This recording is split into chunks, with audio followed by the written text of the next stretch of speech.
For October the 17th, 2014. For October the 17th, 2014, we talk about some GamerGate updates, Gauntlet, and we do a free play multiplayer. Welcome to the 79th level.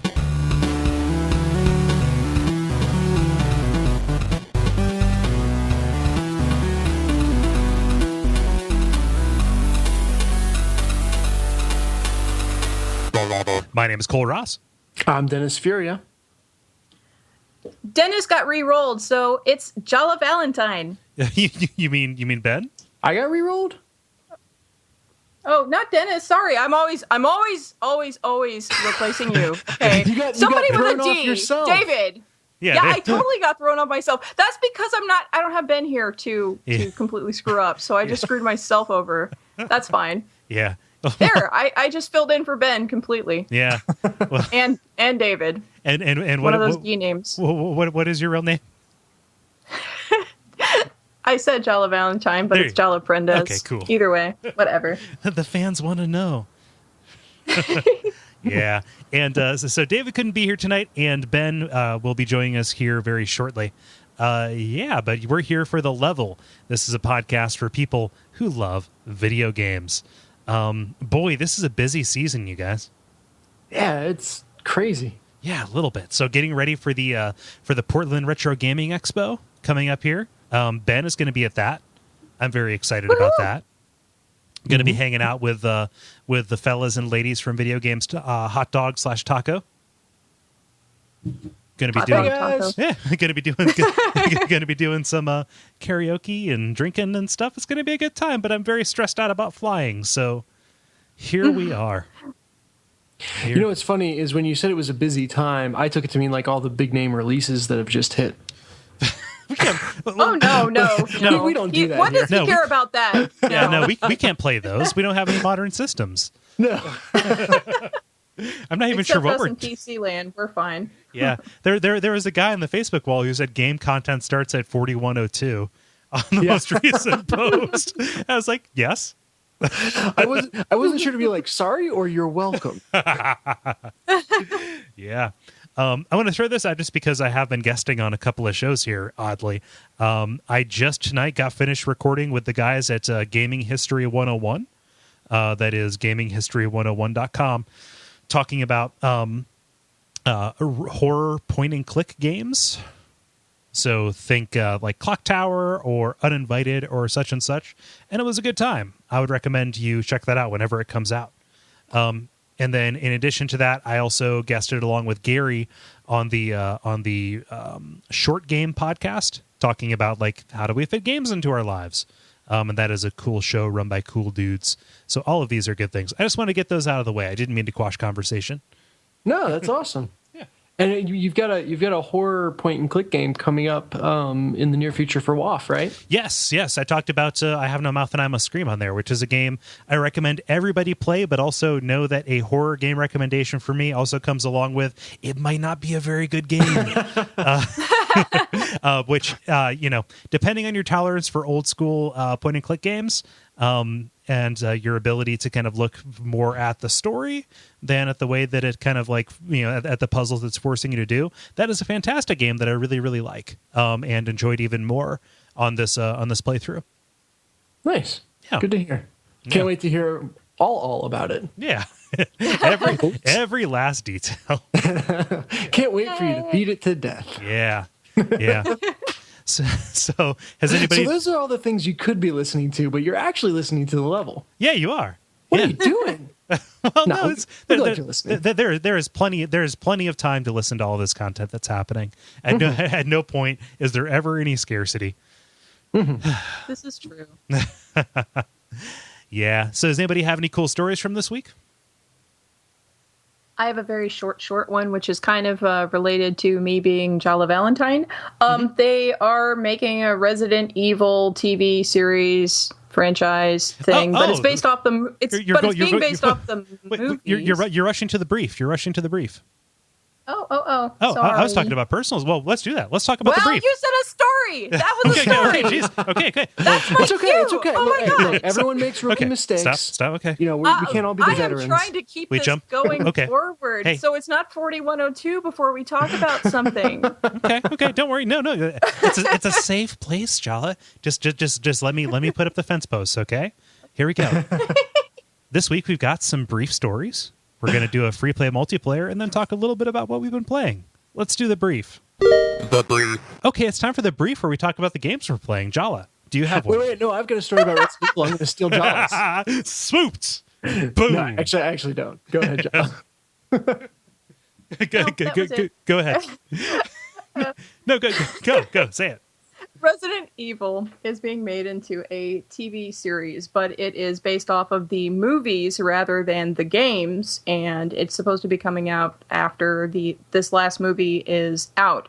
And the only reason why this kind of relates to the game franchise in any way, shape, or form is because there was a lot of rumor stuff going around in the mill about Resident Evil 7 being potentially based on or drawing from the movies and having some kind of movie tie-in, if not being directly related. And now they're doing a TV series based on the movies, so I don't know if that's going to necessarily affect what happens with 7. Yeah. So I don't know. Like, so I'm having trouble picturing because, and Jolly, you may know more than I do about this.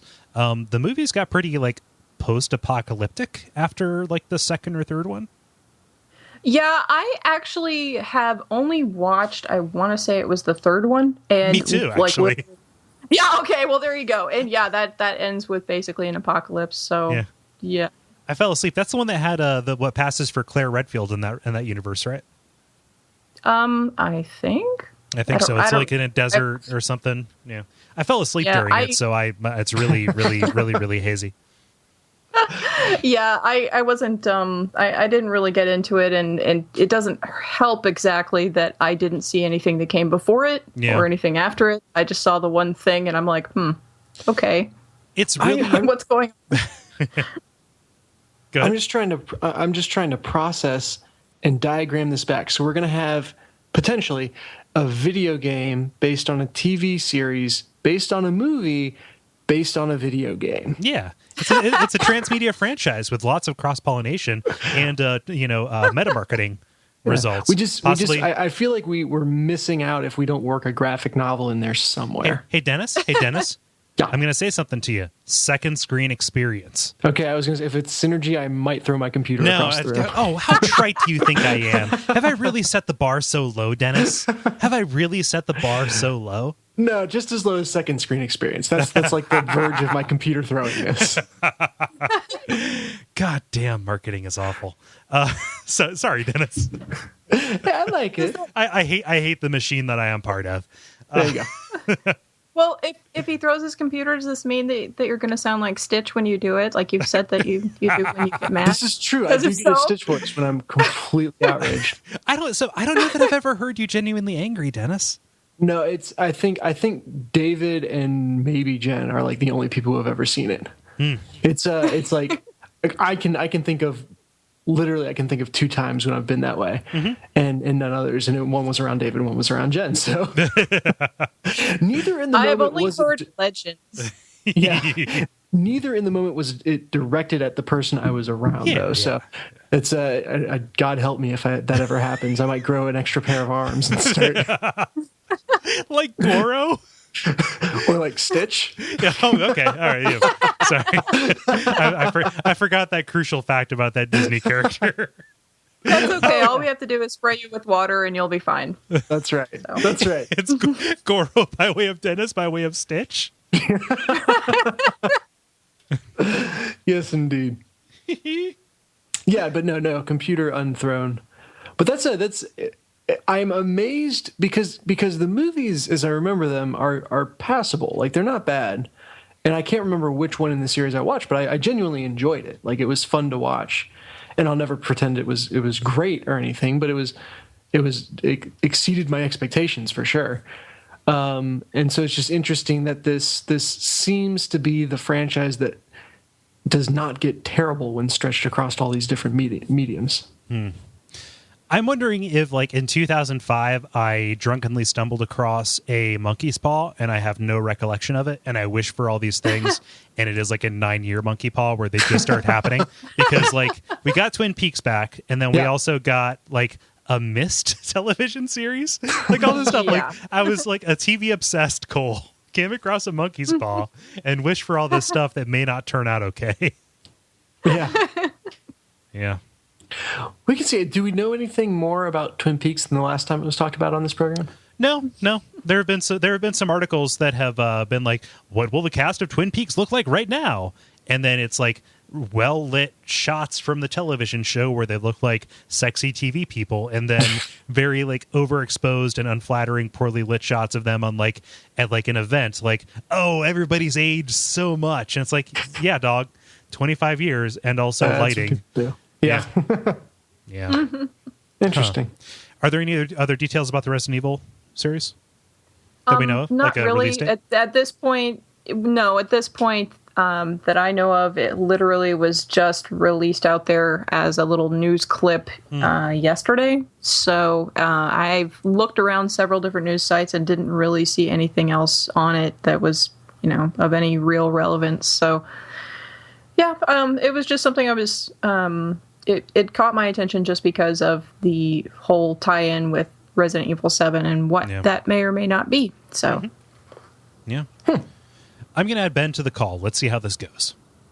We should just like jump him with a request for a news story. Let's see here. Do it now! What's your story, Ben? Wait, shh. I didn't mean to shush you. You're fine. Hey, Ben. Shh. Ben? Yeah. Okay. Hello? Hey, Ben, you got a story?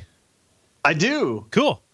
I immediately came in and shushed somebody because the first thing I heard was I didn't mean to shush you. Yeah. Go back and listen to the episode. You'll hear how that played out. We didn't catch you as unaware as we would have wanted to. Damn. Always cool, calm, and collected, man. Yeah. Ben's on his shit. One of these days you will be flustered. I'm working on my memoir, The Spite-Driven Life, and it's going pretty well. So the story that I have, this is a little bit serendipitous. This is a conversation I had on my way out of work, but it's about the PlayStation TV. Are you guys familiar with this? This is the PS Vita, except plugged into a television. Correct. It is like Google Chrome for PlayStation Vita. That's it. Yeah. So, and it's also PS TV, which is a weird, I don't know, whatever. But still less dumb than PS Vita. Yes. But yeah, so the way it works is it basically just streams your Vita to your TV. It streams it in 720p, and so which isn't bad for streaming, I guess. But so it's just a bigger screen for your Vita games. Yeah.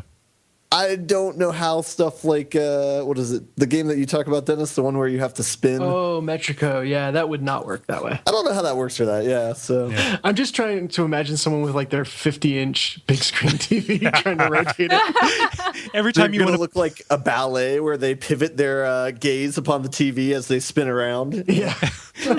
every time you want to play it, you have to call movers. Okay, it's like a team building event. Pointed at something green. Yeah, I think that they're very restrictive about what we'll play on the PS TV. Along with I think that a bunch of PSP games just got dropped off the compatibility list. Oh, okay. Yeah. But it looks like a neat little box, insofar as any of those hockey pucks will look interesting, like an Amazon Fire or an Apple TV or whatever, except with the added benefit of being able to play PS1 games, which is what I would want it for. Mm-hmm. Yeah. Yeah, I mean, it's kind of a Sony branded Netflix machine. Yeah, exactly. Yeah, good story. Yeah. Good story, bro. Thanks, man. And also welcome to the show.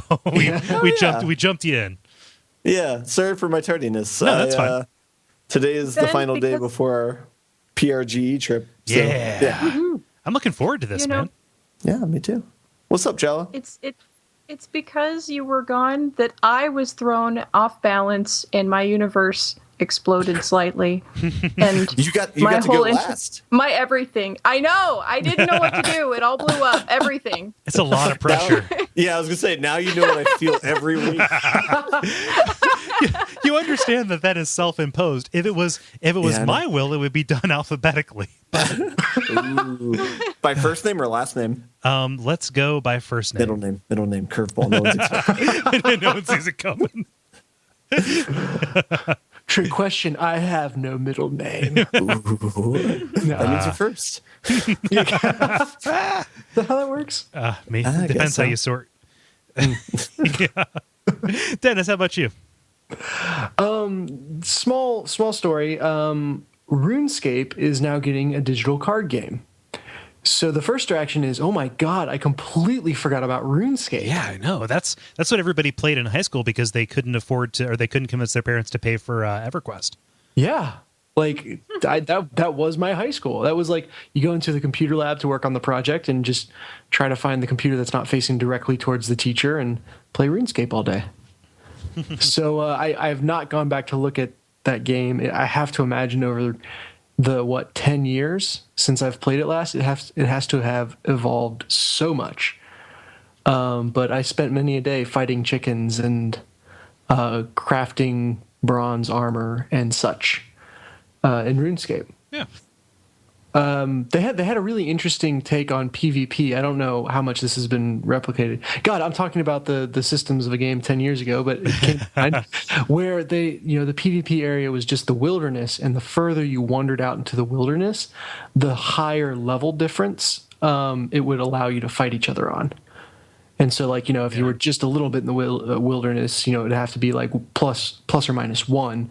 But as you venture out, it got to like plus or minus 5, etc. But there was better loot out there. Yeah. So, and that probably kept gankers from just standing right outside the city gates. Yeah. Yeah. Exactly. So that's a thing. But it's interesting to me. One, because it made me think of RuneScape, and then two, because it seems like everything is getting a card game these days. And I don't know if it's just, I don't know if they're easy to churn out or what, if these are all the exact same game with different skins. It doesn't seem like it, but obviously World of Warcraft has a card game.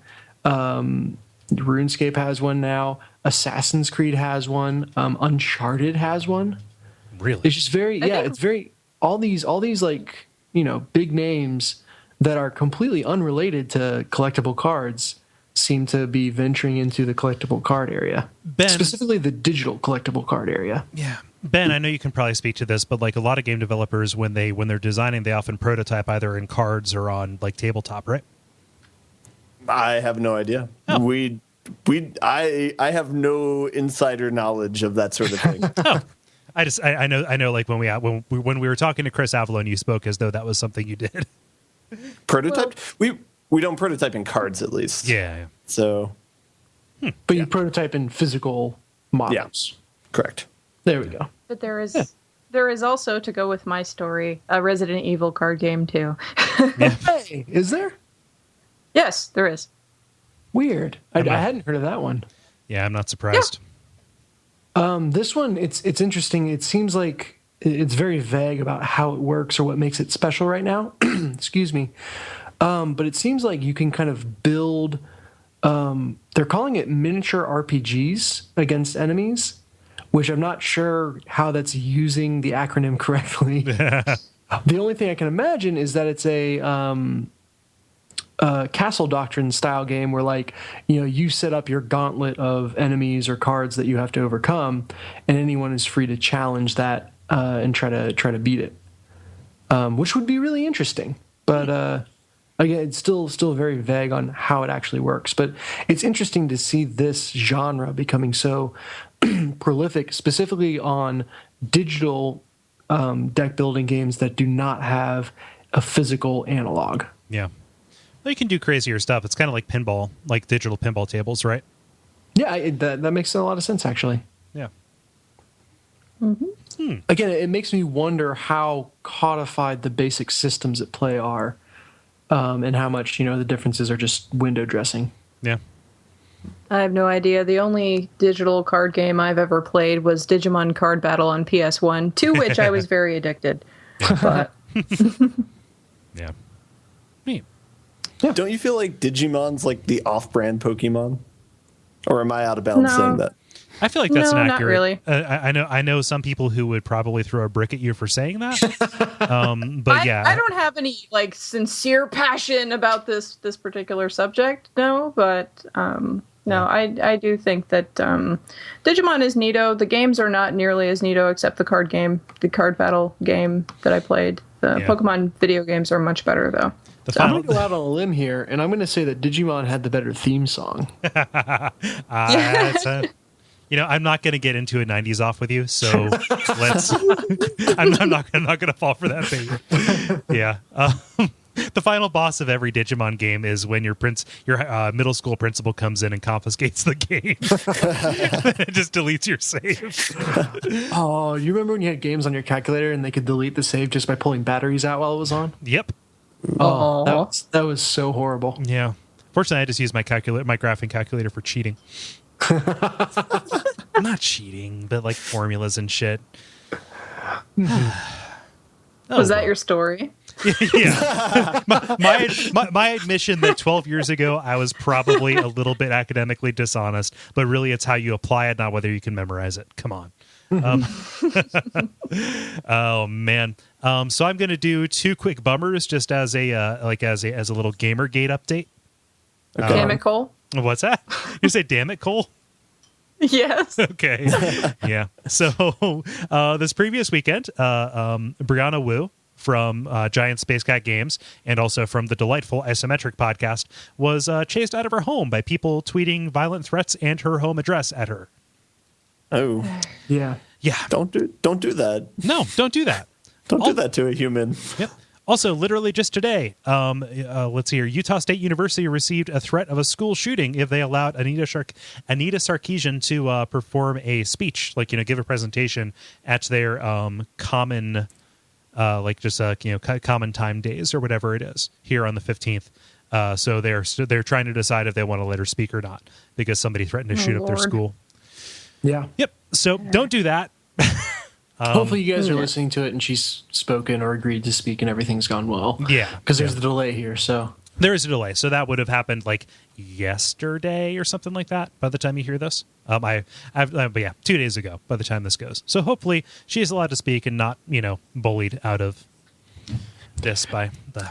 This is the thing that obviously, other than the worst part of this, which is that people are doing it at all, the thing that gets me is that this is now the way that games are showing up in the news. Briana went on CNN and MSNBC, as well she should. Yep. And I spoke very passionately, as well she should.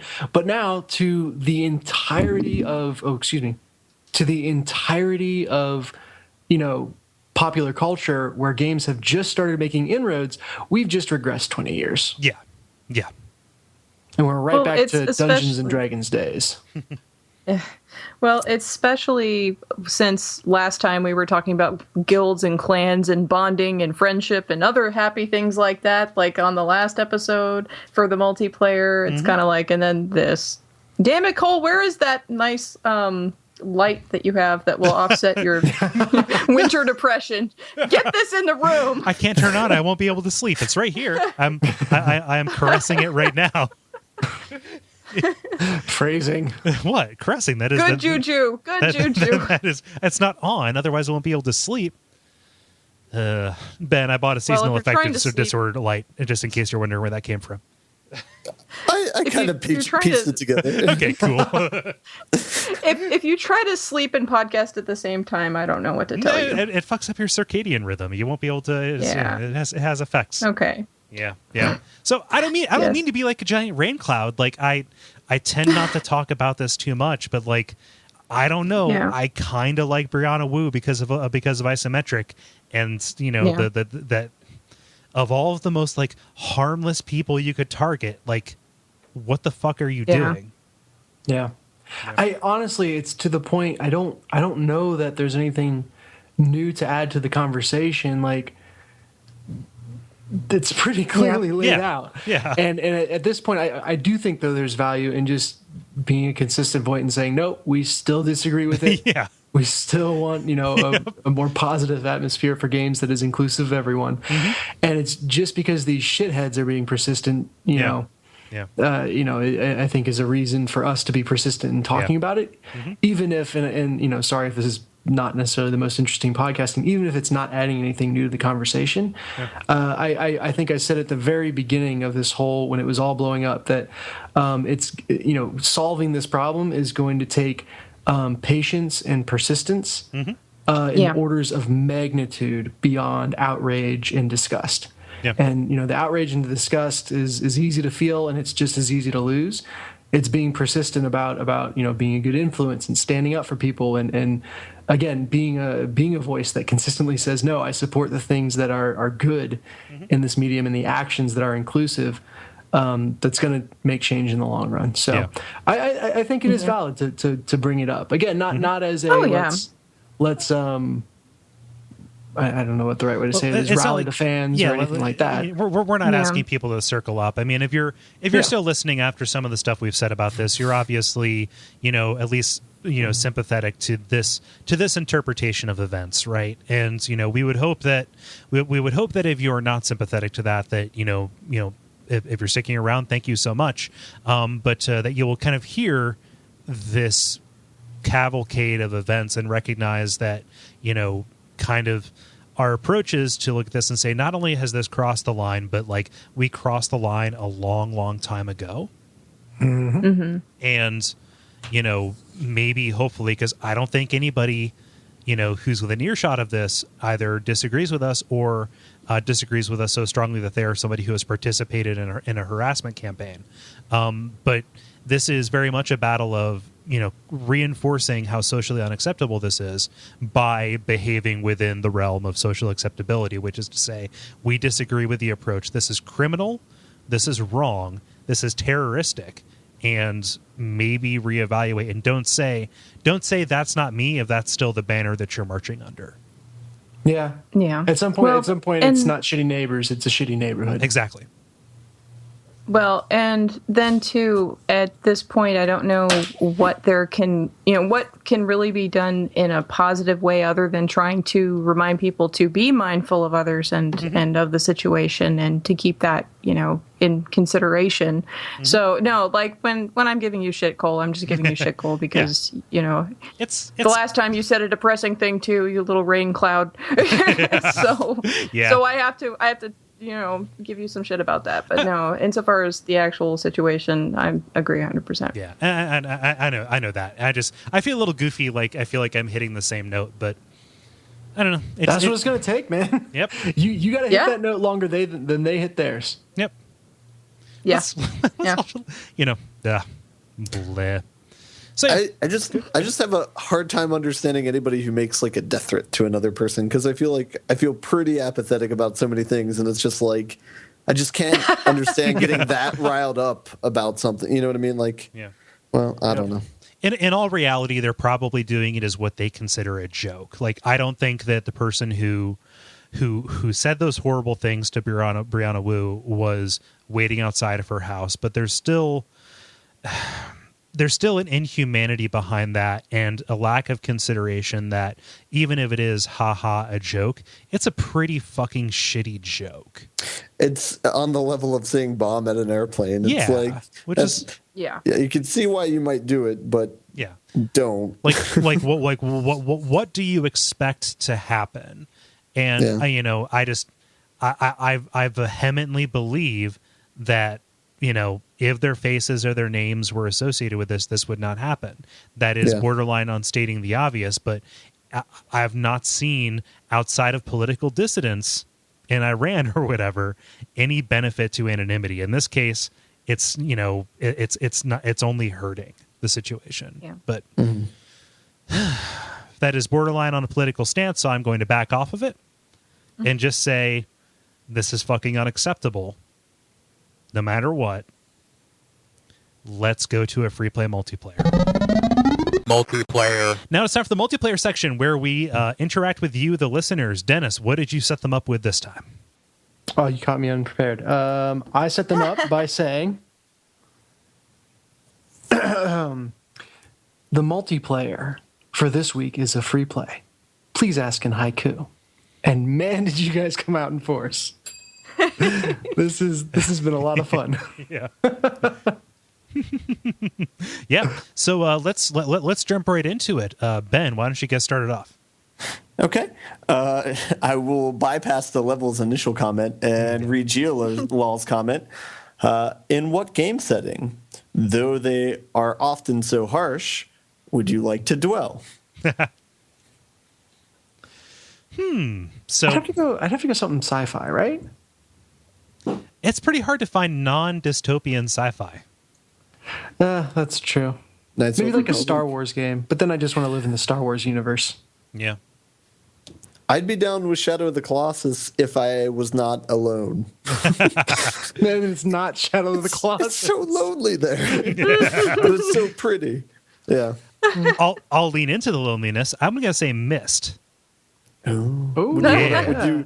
Would you want a person there with you, or I don't know. just You can find people. I want to take a vacation. in books? Yeah. Yeah. Well, no. In Myst, you just have a vacation. Like if you need food, you just write a food world and you go and you eat some food. Like it's always exploration. And like even in the real world, even on the Prime, with Denis being underneath what is it, New Mexico? Like you're just there. It's just our world except it's heightened. Yeah. Except you have these abilities to write like whatever you imagine.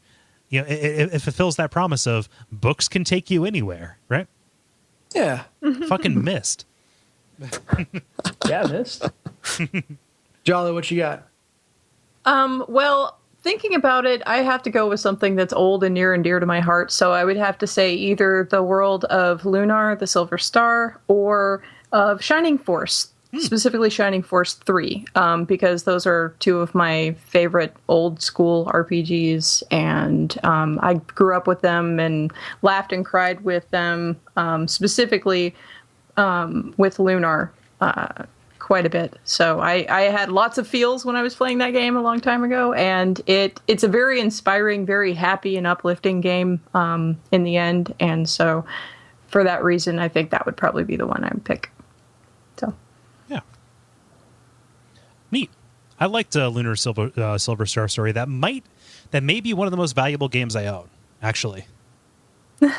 Yeah, those games, especially the old Sega CD ones that I used to have, yeah, those are really, they go for a pretty good price these days, or at least they did for quite some time. And the fans are, really sincere fans of it and really like it. I don't like where they went with the series after that. Like on the DS. But yeah, when they went on to the DS, it just kind of went off somewhere else. But I really did enjoy the first two games quite a bit, and their remakes. So yeah. Let's see here. Dennis, what does Geolaw continue to say? Yes. Geolaw continues to say, what's your favorite game? And if it's not too hard, reply in sonnet. And I had to go look up what that was. I knew it was a poem of some sort. And but, Shakespeare and shit. So it's tough. Sonnets are very complicated, and that's a lot more words than you need to reply to those questions. So I mean, I can reply in a Sonic, but Sonic Sonnets, a song cycle by Cole Ross. The sad thing is, those exist. No! Let's see. I'm gonna look this up now and see if the internet has Sonnets. Oh wow! Sonic Sonnet. Oh God! Here I wait impatiently for you. Tap tap my shoe shows the time I bide. But stand and stand, I will no longer do. No, that's not a sonnet, dumbass. Learn the form. They teach them in high school. Come on. Yeah. No. Was it you? Oh, I'm sorry. I thought you were reading something. I was reading something. Oh, you were? Okay. Whew. Yeah, and it's not a sonnet. Yeah, I had a moment there where I thought that I unintentionally put you on blast. No. No, I put myself on blast, and if I'm like, that's not a sonnet. Stupid. Yeah. I'm not going to dig any harder for that, Ben. I don't know if you've turned anything up, but... No, I'm looking at it. It looks like a sonnet, except for the second line only has 9 syllables. But well, and the rhyme scheme is off, right? No, it's A B A B, No, CD, CD. No, ABVA, ABVA. No. No, ABAB. Poetry cast. So a sonnet is anything you say to the tune of an ABBA song. I'm looking at Wikipedia. I have to have the right answer. Oh man. Ben, what's your favorite game? This is a heady question, Jala, so I hope you don't mind us being poorly considered about this and firing from the hip. We just stalled for 5 minutes, so you should know. The question's not hard. It's just the format is hard, and I am quite unprepared for this coming mid podcast. He said, and if it's not too hard, if it's too hard, go for it. Wow. Just say, just a game I like. I feel like I don't know. I feel like I'm beating a dead horse when I talk about my favorite games, but yeah, Knights of the Old Republic. Playing Destiny really makes me miss Knights of the Old Republic because of the loot. Well, like the idea in Knights of the Old Republic, like how going to a new planet was like opening a gift, like it was like so exciting with the opening cutscene, and just exploring it and then being a completionist and like finishing all the little side quests that are kind of self-contained in the world, like such a great feeling. And then like in Destiny, kind of going to a new planet of like Venus or whatever, it's just kind of like, it's okay. Mm-hmm. But yeah, so it just made me long for a game like that, a really nice, deep, long game. But yeah, whatever. Yeah. Oh, so Knights of the Republic. Jala, how about you? Well, the problem for me is that I can't pick a favorite game easily because there's games that I have a lot of fond memories of, but they don't really have a very high replay value, so I don't go back to them all that often. And then there's games that, I play them a lot, but I don't necessarily think that they've necessarily been super affecting to my life. I don't know. I would say Shining Force 3 is probably way up there. Lunar I have a lot of strong memories about, and insofar as something that I like to go back and play a lot and I get addicted to, probably Digimon Card Battle or Azure Dreams. That I've mentioned that before. That's a fun game. Yeah. So something like that. Yeah. That Azure Dreams, that was a PS1 Yep. Okay. JRPG. Yeah, it was an interesting game because you had two different elements to it where you were in a monster tower going through the tower, but every single time you went in, you could only have 5 items on you, including your familiar, which is your monster. And you start out at level 1 every time you go in, but your familiar keeps its levels. And as you go through the levels, of course, there's different strategies. All the different monsters you face have different abilities. Your height difference between you and the monster that you're fighting changes things. There's traps. And the whole point is to try to work your way up slowly but surely to the top of the tower while discovering stuff. But you also build up the town and build up relationships with people in the town. So there's a bunch of different elements to it, but it's really fun, and it has a lot of replay value. I remember many nights of just like swapping back and forth with a friend playing that game, and like one of us passing out, waking up, oh god, you're on level 30, and then zonk, go back to sleep. So because you're really on level 79. Yeah. Dennis, how about you? I think I've settled before on the Jack and Daxter franchise. Yeah. Probably the first game if I had to pick one, just because that is very, very tied to kind of, a time and place for me, being just so good, and really kind of innocent and fun, and just I think it also stands up when you go back to it. So it's kind of like that is. I wouldn't say it's objectively like the best game of all time, but for me, it's the perfect intersection of nostalgia and then just kind of objective being good. Yeah. Yeah. And for me, I would say the game that's had the biggest impact on my life would be Silent Hill 2. And like what I would think would be probably the best game I've played, like as a game and not as like an all-encompassing narrative experience, would be Dark Souls. But that is no surprise to anybody. Yeah, shocking. What? Yeah, I am a walking parody of myself, you guys. Let's. I wonder if we would all consider ourselves walking parodies of ourselves if we spend as much time listening to our thoughts as you do, or as much time working through your thoughts as you do. I would say on air in the recorded session. I have no idea. Like on one hand, I am painfully self-aware, like almost to a fault, But on the other hand, like if I was any more self-aware, like, you know, if I gained self-awareness in the ways that I lack it right now, I would probably just be a shivering mass in a corner somewhere. So I just know doing one podcast a week, I pick up on all my little verbal tics. I pick up on all the little nuances of the way I speak. Well, probably not all. So I can imagine doing it all the time. yeah. That way madness lies. Yeah. Well, I mean, listeners probably get that a little bit more than we do too. Yeah. True. Yeah. Jala, what's Tim say? Tim says, haiku is tricky. I'll just ask my question straight. Go easy on me? What are some of your best Halloween stories? Favorite costume you ever had? Legendary trick-or-treat or Halloween party stories? Things like that. Yeah. Not all at once. I can go because I've had some Halloween costumes that I like. And a lot of them are very dependent upon the length of my hair at the given time. So at its longest, I went as Jay and Silent Bob. And then one of my friends went as Silent Bob. Awesome. For those of you who know me, Mario DeStefano, he was Silent Bob. He plays a good Silent Bob. And I went. You say that like it's like Doctor Who's. He's the best Silent Bob.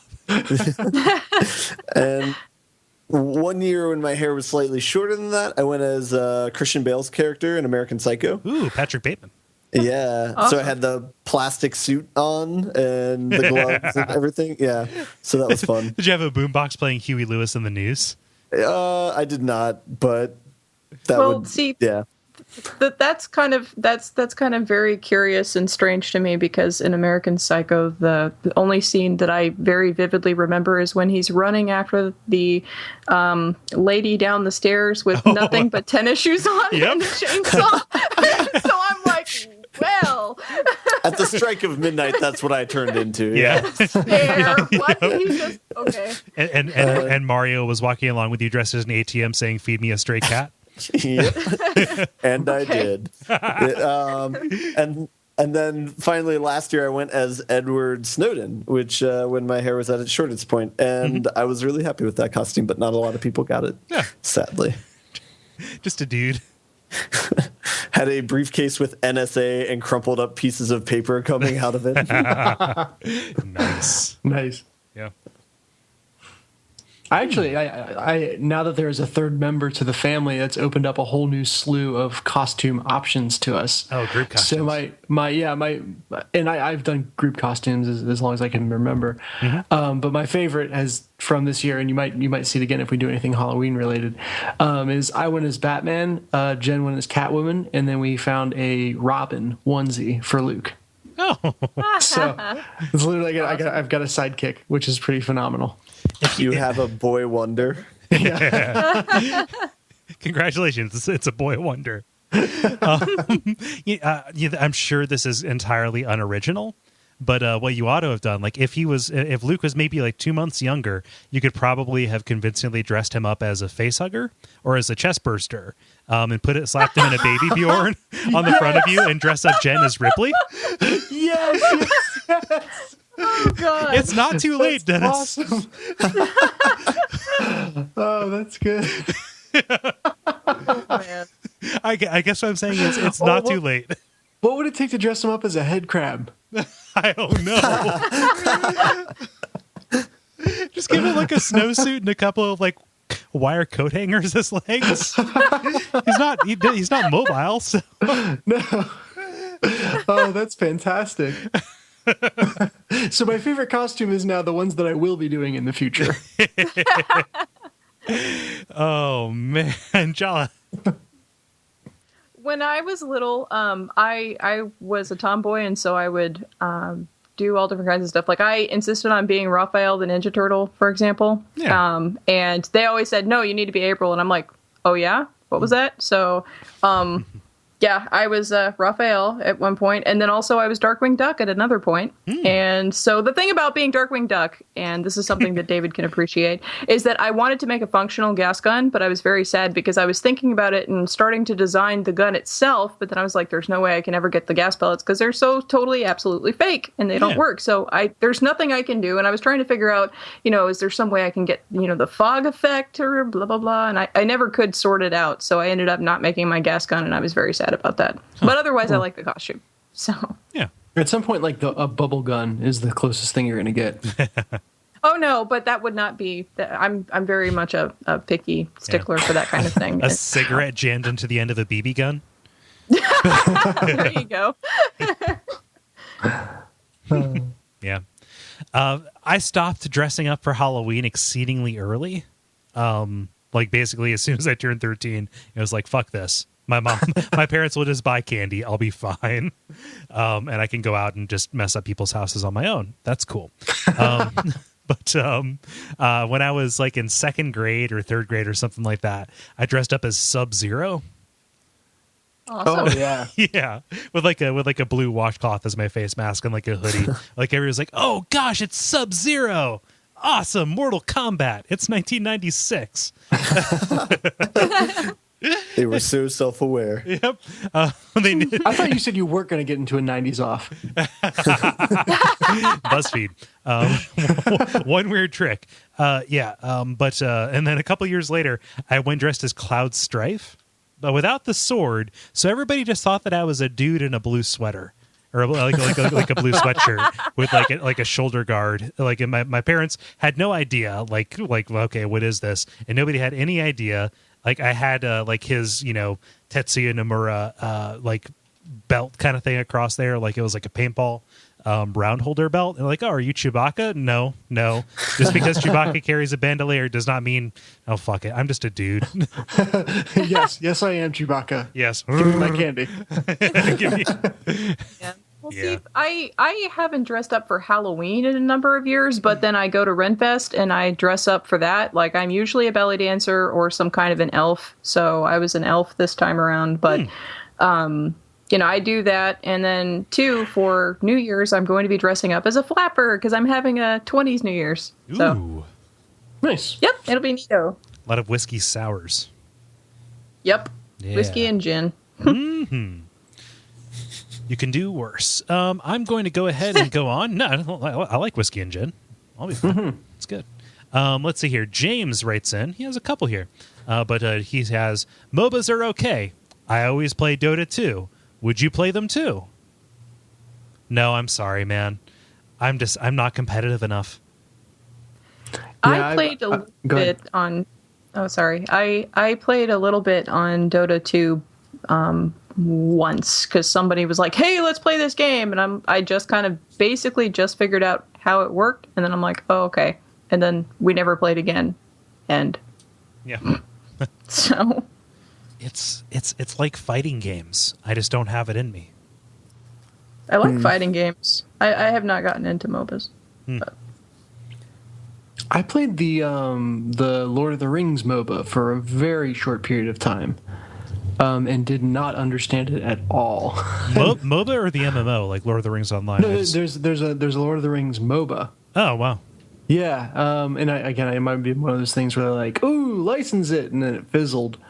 And it's like I didn't get. It's not that I didn't get the concept of what I was supposed to be doing. I just sucked at it. So yeah.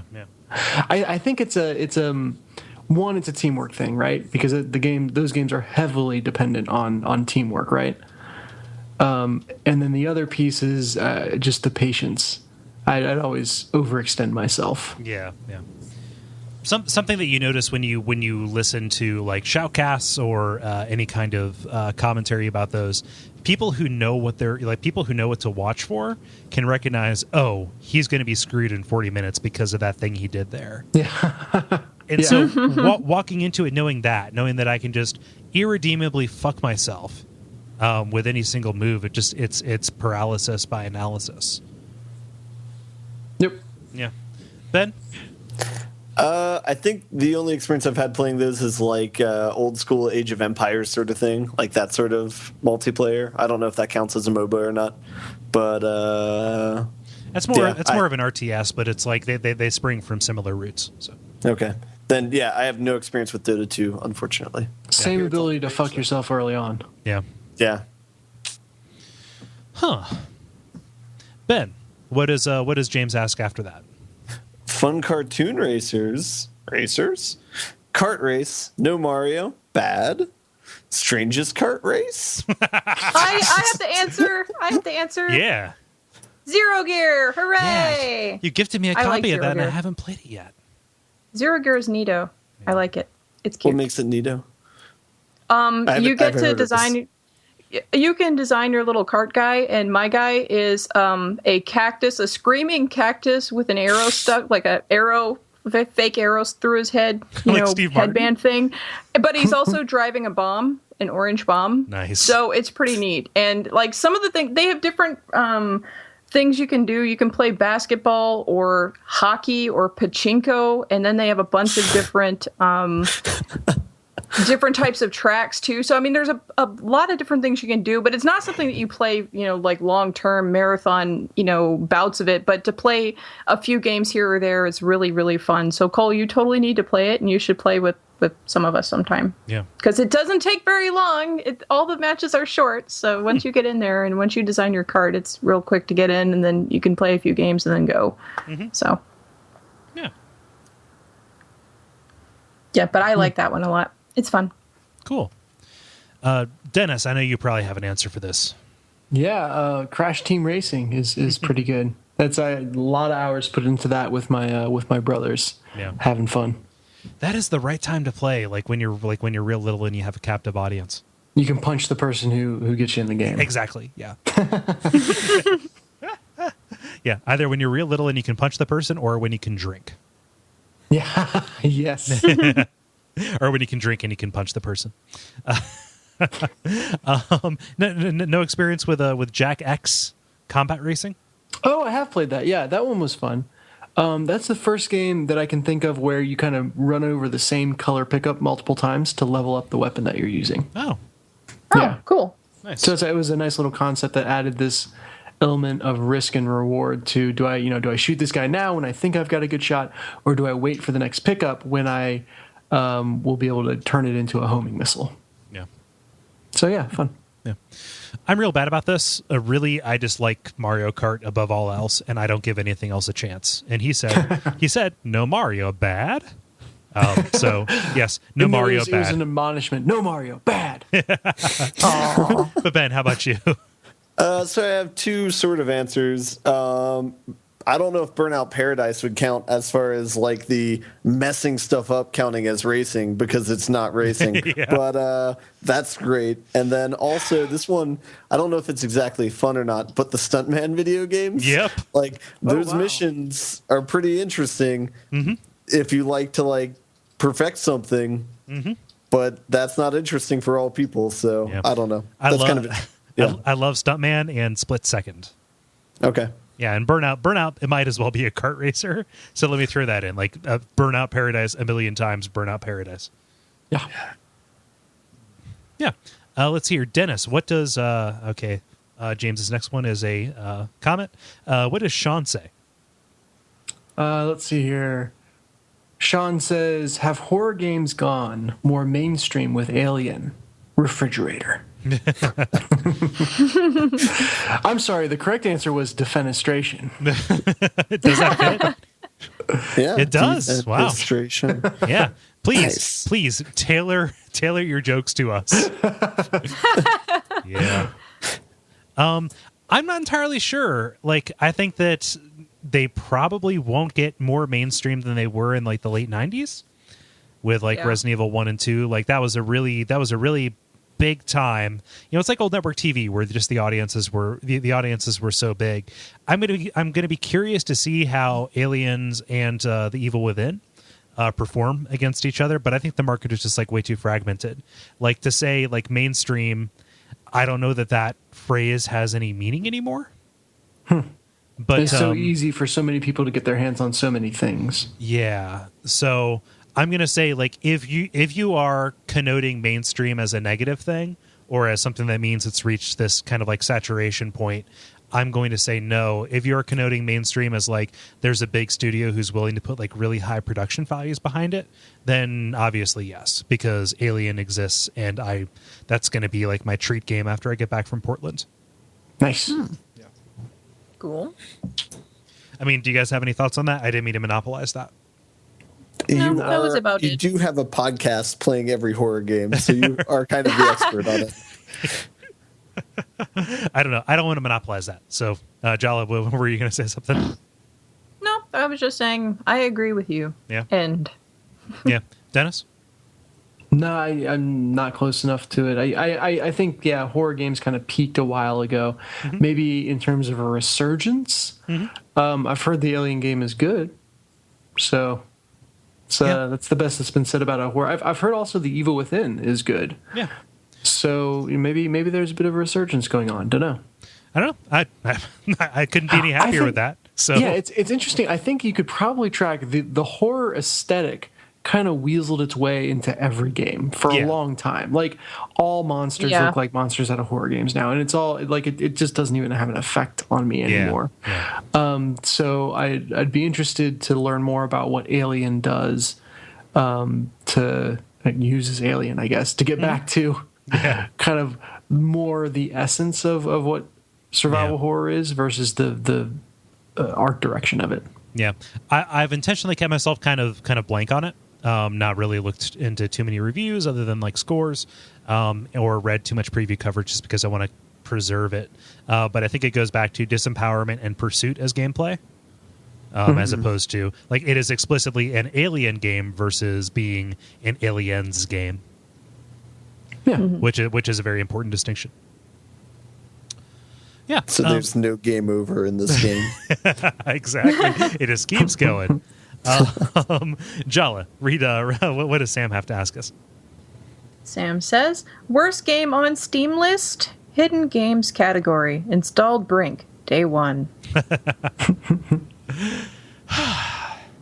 I abstain from this because my Steam list is so out of control that I cannot cite a single one. Like I've bought some real bummer bundles.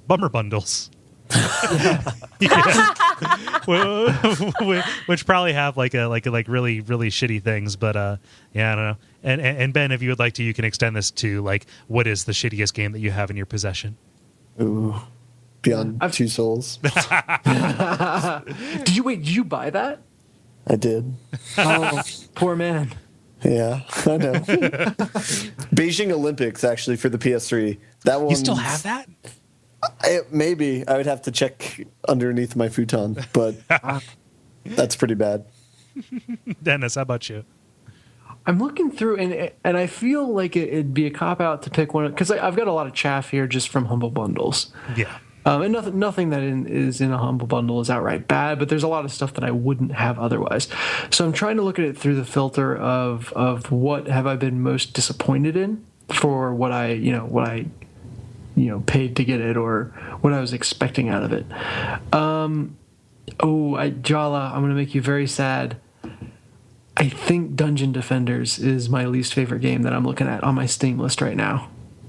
Oh, that's fine. It's not everybody's cup of tea. And I think the problem is I played it alone. And if you play that alone, that's going to be not so fun at all. You really need to play co-op with people for that to be awesome.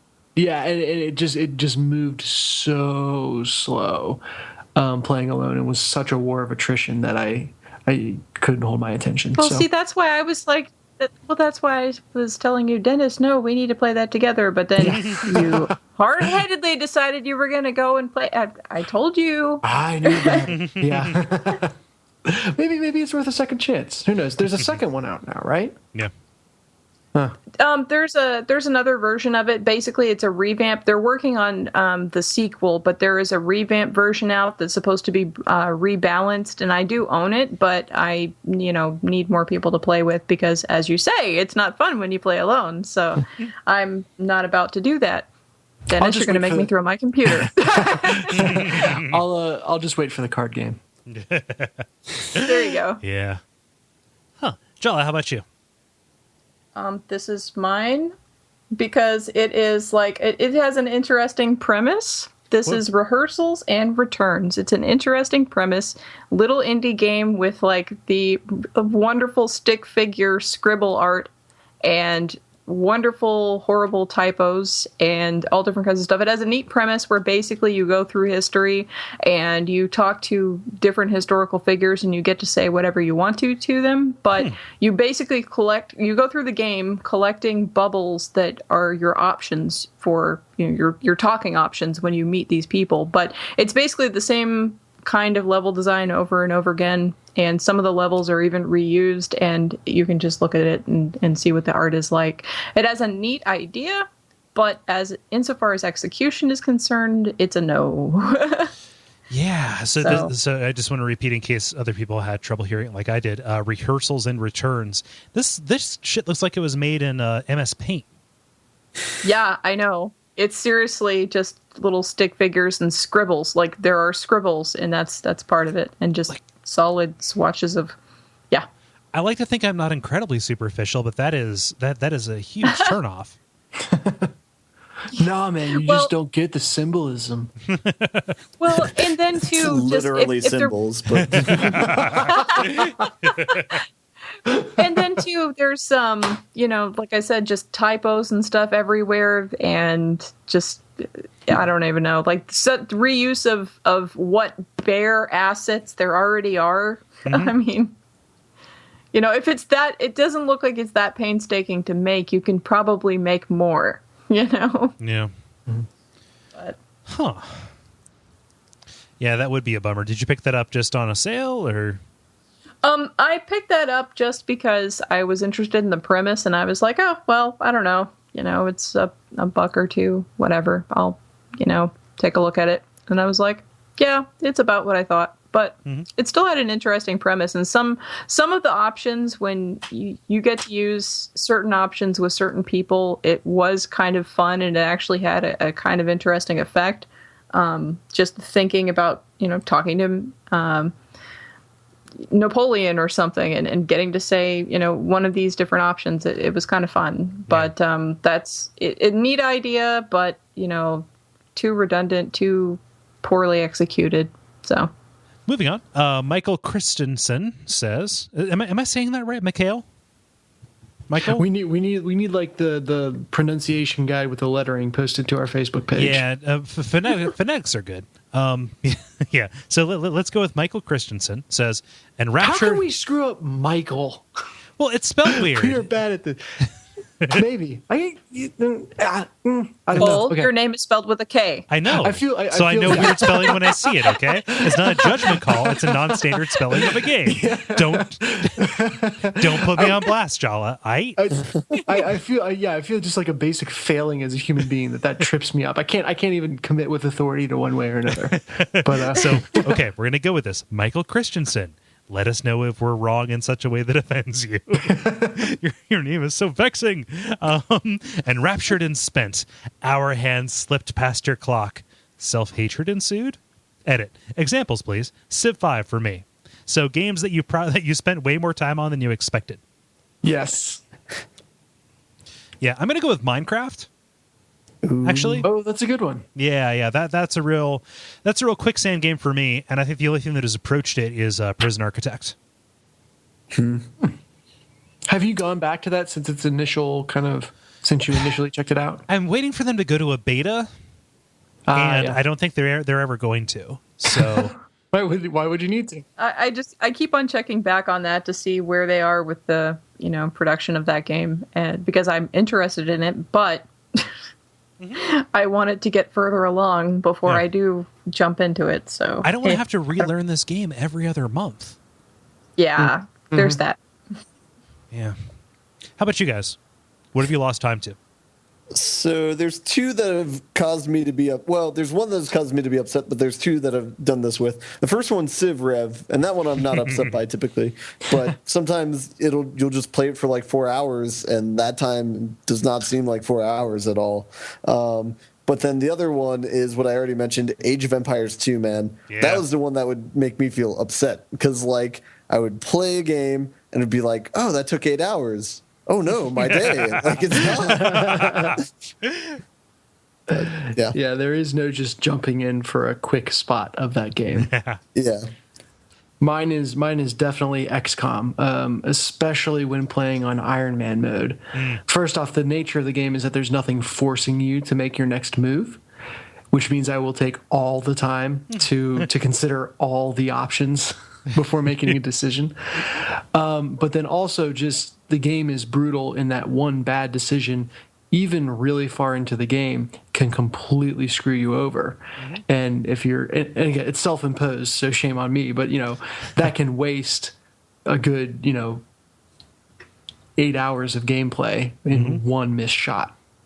So yeah, and that is playing on the next to highest difficulty. So I finally swallowed my pride and I've moved back down to normal difficulty because it happened now, not always 8 hours in, one time was, but a solid 2 or 4 hours of play just wiped out. And I did that a couple times and then realized I should not be doing that to myself. So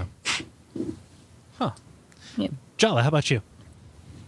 My initial gut instinct answer is Dungeons & Dragons Warriors of the Eternal Sun. It's this old game from the Genesis, and the reason why I say that is not because it wasn't fun or that it was a super horrible time sink more than any other game, but because we'd rented it, and I went through and I played and I played and I played and I saved the game. I turned it off. I come back to it. The save is gone. I play and I play and I play and I save it again. I come back to it. The save is gone again. So then I left the thing. Then I left it on after the third time, and then it froze because it was on and it overheated. So I could never get anywhere. I could never get anywhere in that game, and I played the same crap over and over again, trying to get somewhere because I really liked the game. And I actually started it on emulation at one point or another, just trying to get somewhere. But then, I don't know, I got sidetracked by something else, and I never have beaten it. Yeah, it was horrible. So there's that. So that's my answer. Yeah, that is infuriating. I lost a whole playthrough of A Link to the Past that way. Oh God! Yeah, had it on the actual cartridge and everything when I was real little. Got to the next to last dungeon, and I got real angry and shut it off, and that wiped the save, and so I sold it to GameStop for $3. Oh. That happened to me too when I was playing Final Fantasy VII. I was really far in the game, but I was playing it on PC, and my PC crashed and everything went bye-bye, and I just never went back and played it again. Yeah. So. Huh. And I'm going to round us, or I already did this. Ben, what does Phil say? Misleading demos? Have you fallen for one yet? If so, do tell. Please, do tell. There you go. Excuse me. Yeah. It's been a long time since I've played a demo. I know, right? I can tell you one that I've fallen for, but fallen for in a happy way because I'm a happy person. The Stanley Parable demo. That's a nice one. That's a fantastic demo. I fell for it. But it was a good game. Fit the description, yeah. Well, it does mislead because it's not the actual game. It's a whole catered experience. Yep. Yeah. Yeah. The only thing I can think of is I played the Skate demo back when the first iteration of that game came out, which was, at the time in demo form it seems really cool because it's you control everything with the sticks and it's really technical and it's small. You can't draw lines across the map. You've got to really focus on one picnic table and figure out how to trick that. Yeah. And then when I actually rented the main game to play it, I realized that, really what that means is any one object in the map is kind of the whole game. If you've made a game that, one picnic table is enough to keep you entertained for hours, why do you need the picnic table next to it or the ramp next to that? And so it because it was all so bite-sized and focused on individual pieces of the terrain, it made having a bigger game world feel really superfluous. Yeah. And granted, that could just be because I was, not good enough at the game to make it worth you know, being able to extend your trick lines or whatever throughout the larger world. But once I'd played the demo, that was as good as I was going to get at it. Yeah. So they basically gave you the game with the demo. Yeah, basically only, you know, a skateboarding game in which you know, do tricks over one picnic table is not that great a skateboarding game. Picnic Skate USA. No, they just need to make it like the skateboard. I wonder, are skateboarders at every college as bad as the skateboarders at UC? In 5 years of attending the University of Cincinnati, I never once saw a skateboarder actually land a trick, and I saw them literally every day. Yep. So that's a. Not to get like hyper local here, but UC has a very peculiar campus insofar as everything is a hill. Yeah. So it's more for vert skaters than street skaters. I felt bad for this is getting super local. I felt bad for CCM, how like their concrete steps were like kind of destroyed by skaters, Yep. and they had to put those things up to dissuade people from skating on. Yep. Those death traps. Yeah. Yeah. Yeah. But again, it's like it was destroyed, and I guarantee you, none of them ever actually landed one of those tricks. Okay, there, Bone Brigade, settle down. Go back to your communications class or whatever. Yeah. Oh man, yeah, those steps just ruined. Like I was heartbroken by the shape that those steps were in, because that was the college I went to, the Conservatory of Music. I'm here. Like, yeah, it's like, no, it's gonna be shit. Yeah. For me, I don't have any games that was like I played the demo and then went ahead and bought the thing. The closest that I can think of is, the demo for the Iron Man game that came out along with the movie. Sure. That game was shit. I know, right?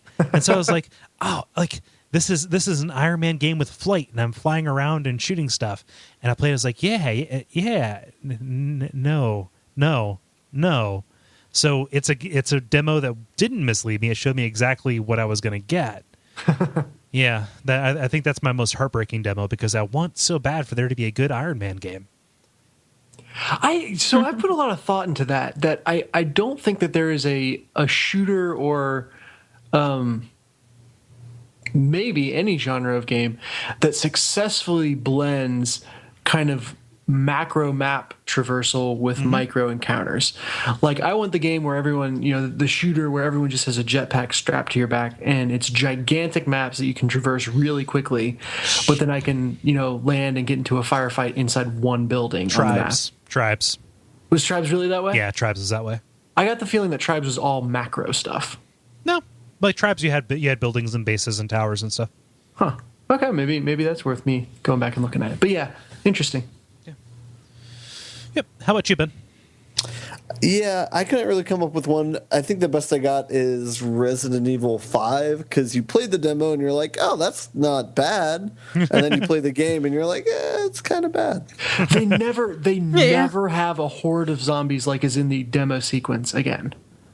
Like the opening sequence where you're in the town that's getting overrun is awesome, and it never happens again. Yeah. Well, I mean, that opening sequence is the analog to the town sequence from Resident Evil 4. Yeah, but not as good. Yeah. Well, and also in RE4, that never really happens again either, except for the one where you're with Luis. Which is so funny because it's so fun. Yeah. Man, I just I picked that up on PC on a Steam sale here recently, and I'm really tempted to go back to it. Although I understand there is no room in my life for another Resident Evil 4 run. It's survival horror, kind of. I know it's adventure, adventure, or whatever. It's on the list, except that at the rate that I'm going, I'll be covering it when I'm like 40. So, yeah, should I just launch a Patreon for Hexcrank articles so I would have some kind of like motivation to do that, like, and throw in video content, like do streams and shit. Like, I want that so bad. That is, I feel so delinquent in not doing Hexcrank shit, but yeah, time. I don't want to say the words, I wish I didn't have a job, because I totally like having my roof over my head, but I want my job so bad, guys. Did you knock on your table or your roof? I knocked on my table, which is wood. Okay. So, has anybody not gone about the demos? I'm sorry. think that's all of us. Cool. So thank you, everybody, for participating. That was a free play, and thus was a little bit longer than our usual segment. But, yeah, those are always really fun. I like when that happens. And I like that we have a balance between us asking you stuff and you asking us stuff. So thanks for throwing that out there, Dennis.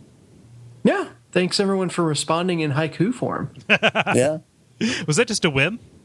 Yeah, it was totally just I was feeling silly. So I'm glad to see it went over so well. Cool. Yeah, everybody did a good job. If you would like to do a good job, you can pay attention to our Facebook page every Tuesday afternoon. That is facebook.com/thelevelpodcast to see those prompts. You guys want to do a grind? Yeah. Do it. Cool. The grind. It's time for the grind, where we talk about the games we've been playing over the past week or so. Dennis, since you were not here last time, I'm going to throw to you. Yeah. The one game that I haven't talked about before that I'll bring up is Dragon's Crown, which is my new kind of co-op adventure with Jen. So it is a beautifully drawn kind of brawler game, side-scrolling brawler. So think like Scott Pilgrim versus the World, or like the X-Men arcade game, that sort of style of Final game. Fight. Yeah, exactly. And it's been a ton of fun.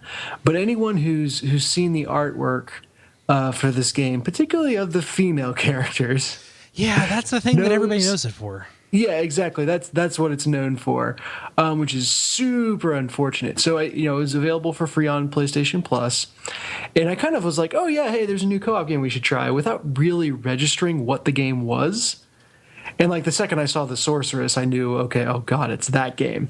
So there's this really awkward moment where we're on the character select screen, and I just look over at Jen. I'm like, oh god, which way is this going to break? So she promptly selects her and titles her Boob Lady. I was like, okay, we can be cool about it. Yeah. Woo. Yeah. So that was other than that huge, and it's where I'm trying to think of the right way to say this. Where like Bayonetta is very leering in its over the top sexuality, and there's something just dirty and nasty about it. Dragon's Crown is so over the top and detached from reality as to be funny. Mm-hmm. And so it's the way I can stomach playing the game is that we've gone through it kind of laughing at it. And it is just every character is a complete caricature of either the male or female ideal. Mm-hmm. And it's really kind of amusing once you get over that initial nastiness. It plays really well. It supports 4 players at a time, and some of the late game content is designed for 4 players. But in addition to whatever players you have on screen, there's also 2 NPCs that are always there. And so if you've got a full party, it just feels really overwhelming, and it's really easy to lose track of yourself. Because you've got, 4 player characters, then you've got an NPC that runs around and picks up loot for you, which I don't know why he exists, because 90% of the time I just want to pick up the loot for myself. And then there is another NPC that points out where the loot is. And so it's super redundant, and it just puts a lot of clutter on the screen. Add that, then you can have, there's a boss fight where you easily have 20 enemies on the screen at once. And it just, you completely lose it. So I think playing co-op 2-player is just the right amount of chaos.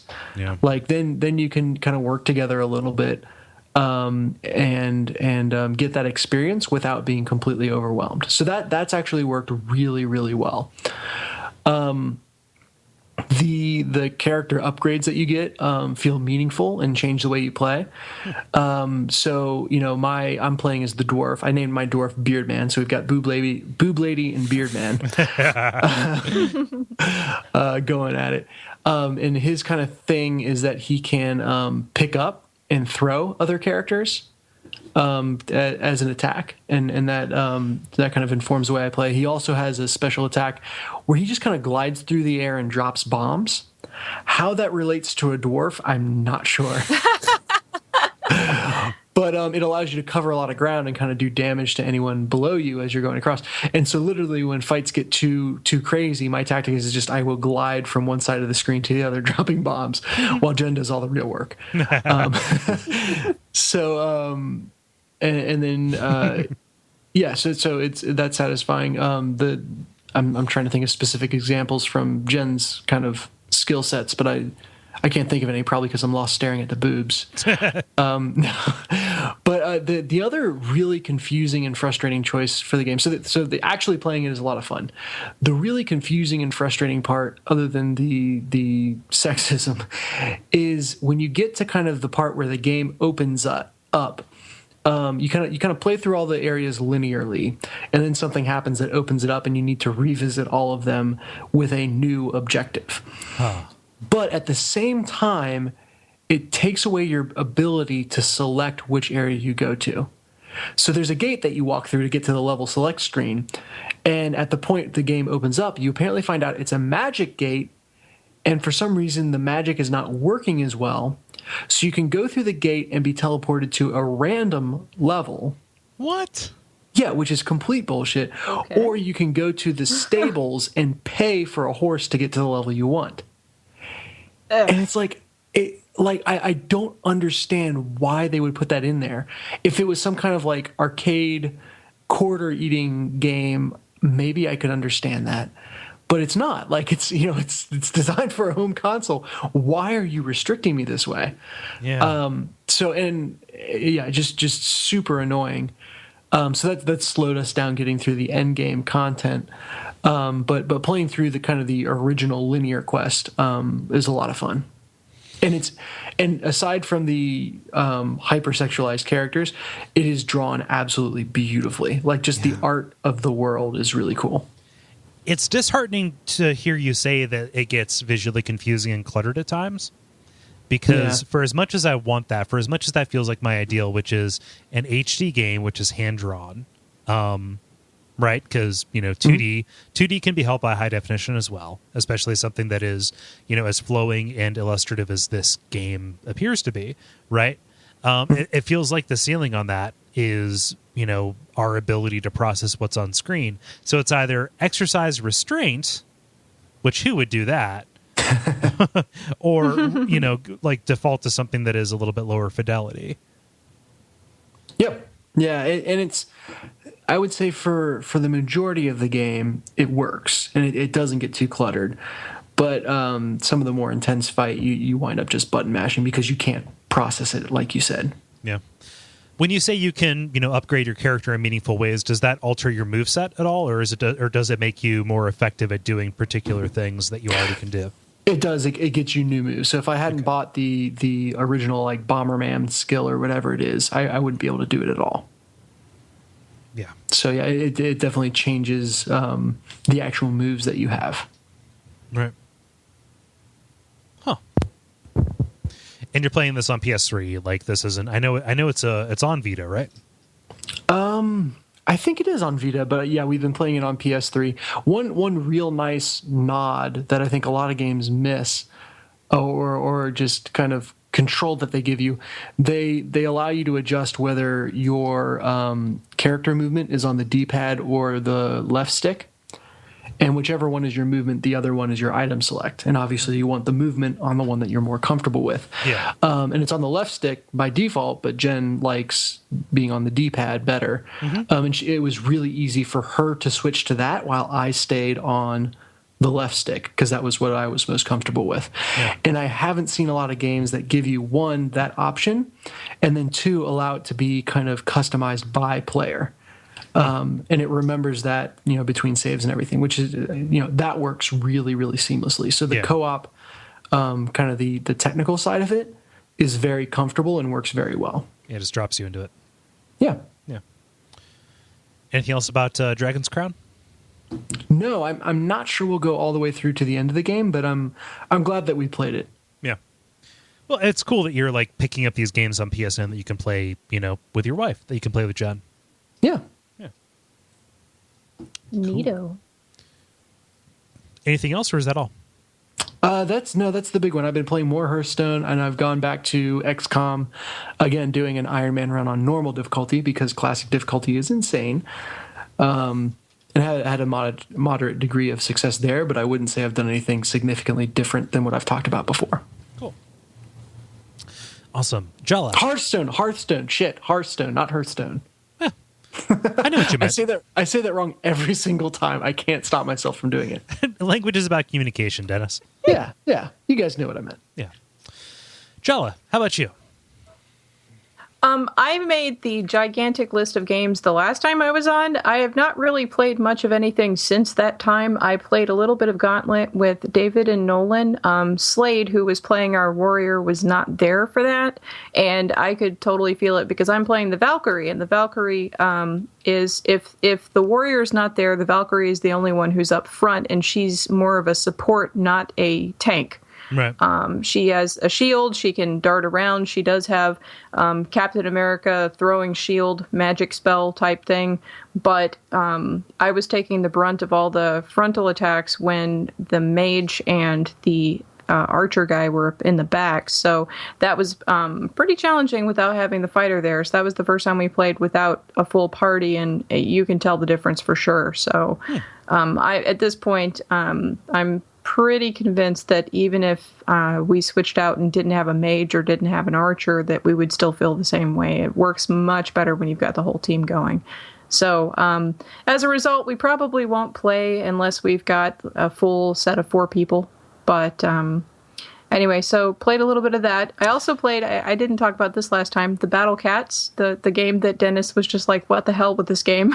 It's a iOS game that's basically a tower defense sort of, or not, well, I guess tower defense kind of game. You are trying to attack somebody else's tower, and they are trying to attack your tower, and it's all random little weirdo cats. Like there are cats with giant stilt legs, and there are cats that have axes and stuff like that. And then, you fight against other random animals and stuff. And it's just basically a little quick Plants vs. Zombies-ish kind of, cutesy game. And I've played a little bit of that here and there on my phone, like when I have a little bit of time and I'm just, killing it. Mm-hmm. But Dennis did not know that, and for anybody else who is curious and actually picks this up, you can scroll the screen. You just have to swipe it, and then you can scroll over to see what happens. Because, Dennis had, yeah, and so he was like, everything happens off screen. I'm like, you can scroll the screen, just swipe over. But should you have to? No, exactly, and that's why that's a weird quirk about it. But if I'm not mistaken, it's a free game. You just install it and whatever. So, I mean, for a free game, I don't really care, but, no, you should not. But at the same time, I guess if, there's stuff going on in different parts of the screen, you would need to scroll around kind of like you do with an RTS or anything like that. Yeah. But. So this is called Battlecats, you said? Yes, the Battlecats. The Battlecats. So they received, is this an officially licensed He-Man product? It would be neato if it was. Right. No, but one of the things that's really kind of funny to me is that once I finally saved up, because you can, it has paid content. You can buy stuff if you want to, but you don't have to in order to get anywhere in the game. I saved up enough points or what have you from winning that I got to unlock God, and God is basically, like it looks kind of like the ceiling of the Sistine Chapel, except there's a cat face superimposed over where the face would be. And he comes down and then allows you to produce as many cats as you want without a cooldown period. Yeah. So I would have thought they would have gone with a lion like Aslan. Yeah. Yeah. You would think. That is God Cat. So yeah. But they were just Dennis? going for the Sorry. I love me some C.S. Lewis. I'm more into his nonfiction stuff, though. Okay, all right. So, I didn't mean to derail you, Jala. Sorry. Oh, no problem. And then other than that, I don't know if anybody is interested in hearing me say anything about Devil May Cry or Tomb Raider. I did talk about that on Facebook a little bit after I played it. I haven't gone back and played any more just yet, but I think when I do, it'll probably be Devil May Cry. So, which but Tomb Raider I absolutely, the newest one. Okay. So yeah, and yeah, I got very mad at Devil May Cry. I like the way it plays mechanically, and I can see that it will probably be a hell of a lot of fun when I continue on playing it. But I was getting so mad at Dante that I wanted to punch my computer screen and enact violence on something, anything. I wanted him to die all the deaths that Laura was dying in Tomb Raider. So, like I hate him so much that I don't know how frequently I can go back and play it because he just irritates me to that degree. I've never hated a main character that much in my life, and I don't recall hating the old school Devil May Cry Dante nearly as much as this guy. Yeah. So, speaking of how incompetent Ninja Theory is, I don't know if it's just now on Steam or if it went on sale and I noticed it, but Enslaved Odyssey to the West is on Steam for very cheap, I think. Nice. Yeah. So again, back to the game you were talking about. I'm sorry. No, I don't really have too much more to comment on that. That's the simplified version of kind of part of my rant that I had posted a long time ago when I first played it. But then to Tomb Raider, it seems like it's got solid gameplay. The fact that Lara just seems like here's a shiny model-looking eye candy lady who at least is a little bit, more human-looking than prior versions of her. Just getting killed over and over again and making weird moaning noises. Like this is somebody's gore fetish, and hooray. Like I'm not really all excited about that, and it seems to draw upon a bunch of different types of games that would make it a solid experience, but I don't know that it's not really caught my attention in such a way that makes me excited to play it, if that makes sense. Like I know it's going to be a solid game, but I don't know that I'm really like, oh, I've got to go back and play Tomb Raider right now. Like I'm interested in seeing how the mechanics play out in Devil May Cry. So as long as I can tolerate Dante enough to get through it, I will definitely go back to that and play that some more. And then too, I had played some of Thief a bit back, and same kind of thing. Like it's interesting. I can see that it's going to be a pretty solid game, but again, nothing caught my eye so much that makes me want to go back and play it. So I think of the larger titles I played recently, Devil May Cry will be the one I'll continue. Yeah. So, at least right now. The patient simulator. Yeah. Was that all? Yep. Okay. Ben, how about you? So I've only been playing Destiny. I believe last week I was at a level 12, 13-ish. This week I'm at a level 20. So I've maxed out my character's level and beat the game and whatnot. And yeah, it's okay. It's remarkably okay. Yeah. Basically it's just Halo. It's but slightly different. It's like Halo MMO. It's Halo with leveling and gear, right? Yeah. But the level up system isn't terribly complex. Like you have one of two choices of your class, and they're pretty comparable to one another. The problems with the game are similar to the problems that they had with Halo, where it's like they give like enough information to know that they've thought about the races, but they still don't quite make sense. So like, I don't know, they're kind of like, the aliens are kind of cultist, but then they're very human for some reason. And I don't know. And you have like, you'll walk through battlefields and there will be like 2 or 3 of them fighting one another, like the similar gameplay as like, the Flood and, what were the regular aliens in Halo? The Covenant? Yeah, that's the ticket. So it feels like a very similar experience as far as the mission structure. Yeah. So it's a little bit underwhelming. It's an interesting first game. I would say probably the coolest thing about it is the menu. It has a really cool menu, I feel like, and I know that sounds like a underhanded compliment, or a backhanded compliment, but I don't like the interface is interesting, like how the MMO world, the missions, and the multiplayer are all kind of in the same interface. Yeah, and it doesn't feel like a menu screen. That sounds like praise by faint damnation. I know.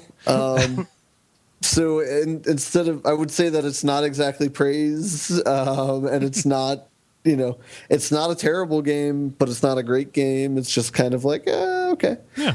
So, and like the story is super unremarkable. I don't know anything about what I did in the story and like if it was effective or not, or like the scope of it. So it's kind of unfulfilling in that sense, because it's not like even in Mass Effect you had some context of what you were doing and kind of what you needed to do from there. With this one, it's just kind of like, all right, I did that. I don't know what that means, but okay. Yeah. And yeah, I don't know. Yeah. They also need to explain how they terraformed like Venus, because that's a problem that I had ever since I saw the trailer.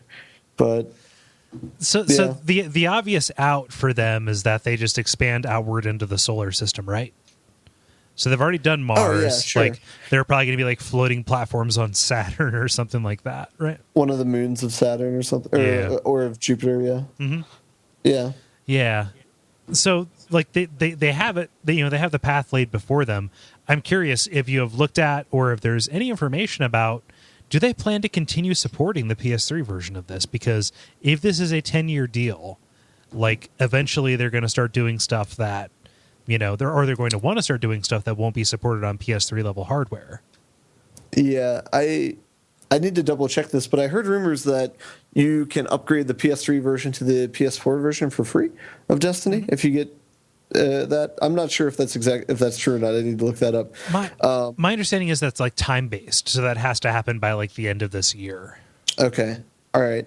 So it seems like they're supporting it so far as this year, but I imagine they'll be PS4 only the next time. I don't see why they wouldn't do that. It'd be a real hard ass move of theirs to be like, nope, your character can't move forward. Like, that's true. Yeah, I mean, they should have some sort of porting system for that. But yeah. So just like as you kind of like grow into it, like, and so that turns from being kind of a shitty thing into a really humane thing, which is like, come along with us on this ride, get your character to a place, and then like they'll be waiting for you when you come back with the next level of hardware. Yeah. Yeah. But I mean, so that would be cool if they had character progression, I guess. But I mean, the character you play is super uninteresting. It's as flat as Master Chief, but there's no sort of legacy behind him at all. At least with Master Chief, you have all these humans being like, "Oh shit, it's Master Chief. He's awesome." With this, you're just unremarkable and you have no personality. So, yeah. And your companion or whatever is basically another version of 343 Guilty Spark, except it's not evil and it just makes kind of corny jokes instead. Womp. And so bland. So I mean, I guess part of the reason why it seems like it's not that interesting is it seems like there's so much that it's borrowed from Halo already, and so even though the fact that it's in the solar system kind of feels fresh, and like the settings feel new, everything else about the game is kind of underwhelming. So the multiplayer is not bad. I guess that's like the one thing that I do kind of enjoy a little bit. That improved from last week's play of it, and I think part of that's that I have like competent weapons now. And so that definitely makes a difference. But like just this last week, I was able to get like a 10 kill streak, which is kind of a big deal for that game. There's a lot of deaths in that game. So like stuff like that was pretty fun. So yeah. Does that have tangible benefits that you can carry back to the main game? Yeah, you level up and stuff through the multiplayer experience. Yeah. So one of the interesting things is your guns level up in addition to your character. So like the experience you get with your guns will level those up, and it's a separate track. It's independent from your character leveling up. And so I thought that was a cool system. So playing multiplayer like does that, where it'll increase your gun ranks. But as far as once you hit 20, the only way to progress from there is items that you start getting will have light binded to them, quote unquote.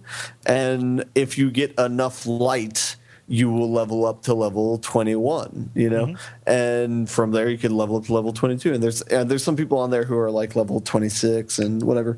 And so that's why there are loot caves, essentially. It's because the only way to level up at this point is to get these rare items. Because you need to be bound with light so that you can level up. And so that's why people were kind of cheating the system like that, quote unquote. Yeah. But I mean, that's kind of not interesting. I don't think that's necessarily the best system or the best way to go about it. I think probably having a hard level would just be better. Yeah. But whatever. Like most MMOs, at least since like WoW, have had like alternate leveling currency after you've reached the max, because the trope in most games is, it doesn't begin until you reach the level cap, and they have to give you some kind of way to progress meaningfully once you've hit that. And it's weird in this case because this is a situation where most people have hit their level cap. A lot of the people who will have hit their level cap will do it within a month, right? And so trying to give them a reason to stay hooked, at least until the next thing comes out, like, it just seems strange to me that they have bound that into the actual level as well. Like, it should be two figures or two numbers, or like the second figure, your light, should, once they raise the actual level cap, boost you or give you a benefit once they raise the real level cap. Like, it should be like soft gains as opposed to hard gains. Yeah. Yeah. Yeah, I don't know. There's just not enough there, I guess. Or I guess perhaps the issue is it's just not the genre of game that I'm looking for, Yeah. Like, there's no sort of side quest, like you can only, I guess, the one mode they have on each of the planets, you can do a patrol mode where, but I guess they do have side quests, but they're like super bland, where it's like, go to this point and scan this thing, or kill 5 of these things, But isn't there's that all the quests though? Exactly. Most of the regular missions are go to this point on the map and fight through the waves of enemies that we're going to spawn, and that's about it. So I mean, that is a problem that kind of runs throughout the game. But that that's been a common problem for most of all the Halo games as well. Where it doesn't kind of expand beyond that. Yeah. Huh. It's kind of a downer of a review. Sorry, guys. Do you feel like you've gotten your money's worth out of it? I would say, if like I were to advise somebody else on this, I would say buy it if it got in the $30-$40 range, and it might be worth it then. Yeah. So, or below. That might happen sooner than we think. Yeah. I would expect it to go on like deep Best Buy discount around like Black Friday, actually, because good. Yeah, I was going to say, comparing it to like Mass Effect, because like Mass Effect was one of the few other games where they set out they knew they were going to make multiple games in the series, right? And so they had a lot of that planned into the first game. I think the difference between the two is like Mass Effect 1 felt like a standalone game, it felt there was a narrative within that game, there was a beginning, middle, end. You felt accomplished, but then you also knew there was a bigger story that was going to unfold. With this, as I said before, it's like I have no idea where they're going. I have no idea what I accomplished in this game outside of just exploring the maps that they had. It's kind of underwhelming. So, what's funny is, and I'm just going to point out like a media trend that I've seen. I listen to a handful of video game podcasts. And what I've noticed over the past couple of weeks, at least since Destiny came out, is a lot of very forced and half-hearted discussion about Destiny. And I'm not accusing you of doing this, because I feel like you've brought a much needed like modern, like, hey, this is what's happening right now, and you're being like unabashed and honest about like how it just didn't land with you. But like the sense that I get across, like, okay, I'm gonna throw some shade at 2 specific video game podcasts I listen to, across like the Giant Bombcast and the Super Joystick podcast, is that they're kind of just talking about it because the fans expect them to. And that could be. If it was left to them, they would have left it be. But it's kind of the same reason that you see continued coverage of loot caves, and you see continued coverage of like the state of the service, of Destiny, like weekly check-ins about how things are going, is because this is something we've all agreed is going to be a big story. We're going to talk about it no matter how much any of us or our listeners enjoy it. Yeah, perhaps they were just sticking to the plan, where it's... I think it's that, like, everyone wants Destiny, and it's not even exclusive. They want it to be really good or really bad. Yeah. Like, everyone just wants it to be hot or cold, and it's just no one can accept or really comprehend that it's just so thoroughly mediocre. Mm-hmm. And it's like, no, this can't be it. There's got to be maybe the new loot cave or maybe the new patch, or there's got to be something we're missing. Like, this was the event. This is the arrival. This is the, how can it just be so bland? And so I feel like every detail is getting hashed over because everyone is waiting to find something to make it either really good or really bad. So it's like Elaine desperately wanting to like The English Patient, or just watching it over and over again, trying to figure out what everybody's raving about. Sure. Hello, 20-year-old reference to Seinfeld. I'll be here all week until next week, unless you stop listening because that stupid shit I said. that was the straw that broke the camel's back. Yeah. So to make it not completely negative and throw a few compliments its way, It's mediocre. Yeah, the movement mechanics, as far as like the jetpack and like the mechanics of having the grenade having like a pretty sizable cooldown, and like a special move having an even longer cooldown, those do work really well in the multiplayer, where it's like you're very much rewarded when you can throw your grenade, and it is effective for like at least a kill or two if you play it right. Like so that was a pretty unique experience that I haven't had before in multiplayer that I did like. So, yeah. Yeah. That's it. I probably won't play it much anymore. Okay. Well, you got your fun out of it. Yeah. Or I got my mediocreness out of it. But, yeah. Yeah. So I'm going to delight you guys and say that I don't have much of anything. Oh, that doesn't delight us. This delights me. Yeah, why would that delight us? That delight us? Could be because tonight's going to end. Did you have free time? No. Matt, if I had free time, then I would have played something. But in this case, so I've been playing around with the Pokemon trading card game on iPad. Okay. Oh, sure. Again, Yeah. Well, I was about to say another game that's got a trading card game, but that started as a trading card game. So, like this goes back to like when I was 12 years old and was the Pokemaster at Comic Adventures, by which it means we need somebody who's like here most days to like make sure nobody robs the store while we do Pokemon tournaments. That's awesome. I know, right? So here's a stupid kid. Like, let's give him this.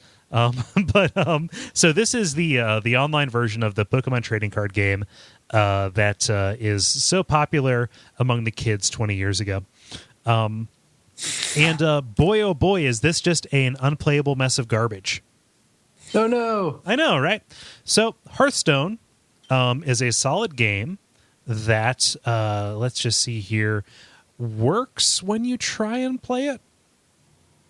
That is that a question? That is accurate. Yes. Yeah. In my experience, when I've tried like doing a thing in Hearthstone, it hasn't taken several seconds to execute and animate.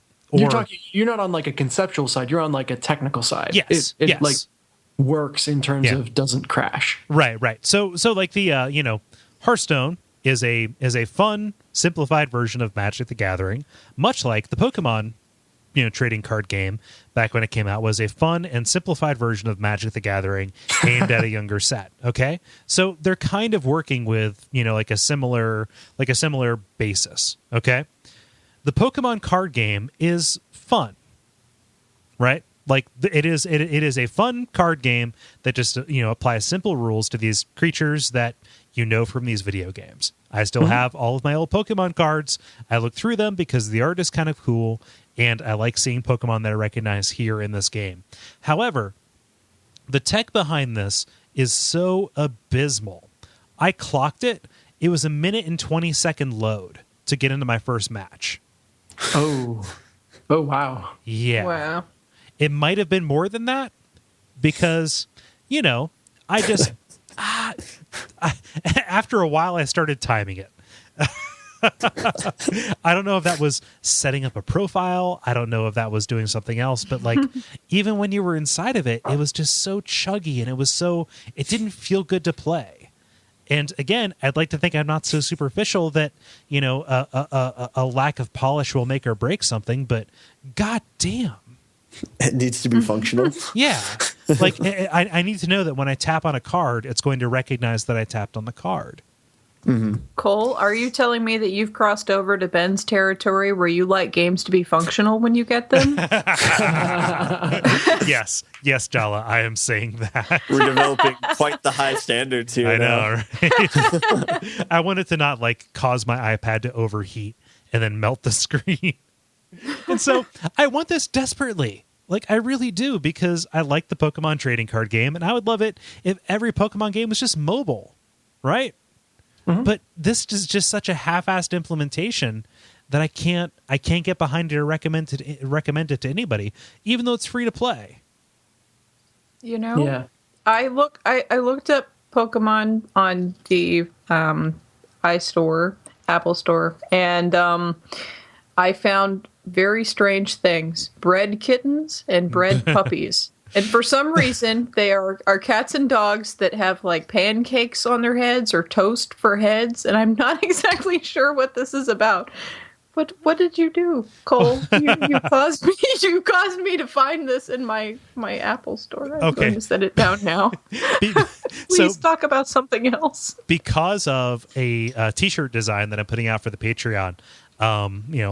Somebody is going to be getting a very off-putting shirt.